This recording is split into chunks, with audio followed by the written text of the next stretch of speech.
డబ్బు యావ గురించి మాట్లాడుకుంటున్నాం కదా. డబ్బు యావలో ఇంకో కోణం ఏంటంటే, డబ్బు అనేది మనిషికి ఒక పవర్ని ఇస్తుంది. కొంతవరకు డబ్బు మనం మెయింటైన్ చేయడంలో చాలా పవర్ కలిగి ఉంటాం.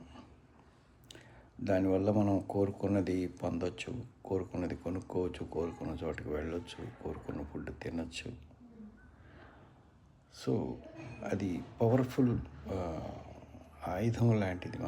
మనలో ఆత్మవిశ్వాసాన్ని, తర్వాత నిర్భీతిని కలగజేస్తుంది. మనం నిర్భయంగా జీవితాన్ని ఎదుర్కోవడానికి డబ్బు అనేది జేబులో ఉన్నప్పుడు మనం ఎటువంటి సంకోచం లేకుండా ఉండగలుగుతాం.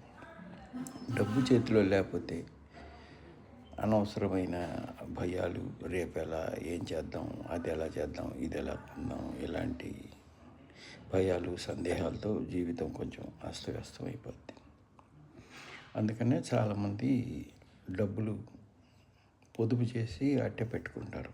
భవిష్యత్తులో ఏదైనా అవసరం వస్తుందని ఒకటి, డబ్బు ఉండటం వల్ల చేతిలో మనకు ఒక ధైర్యం, ఒక నమ్మకం, ఒక కాన్ఫిడెన్స్ అన్నీ ఉంటాయి. కాకపోతే ఈ డబ్బు వల్ల కూడా పవర్ అంటే కొంతమందికి జీవితాన్ని జీవించే పవర్ అయితే, కొంతమందికి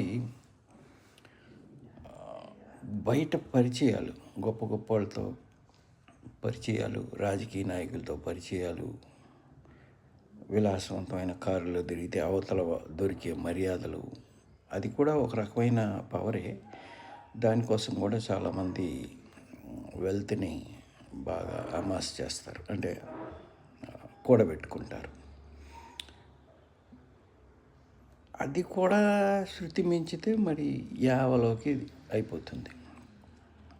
ఇలాంటి టెండెన్సీ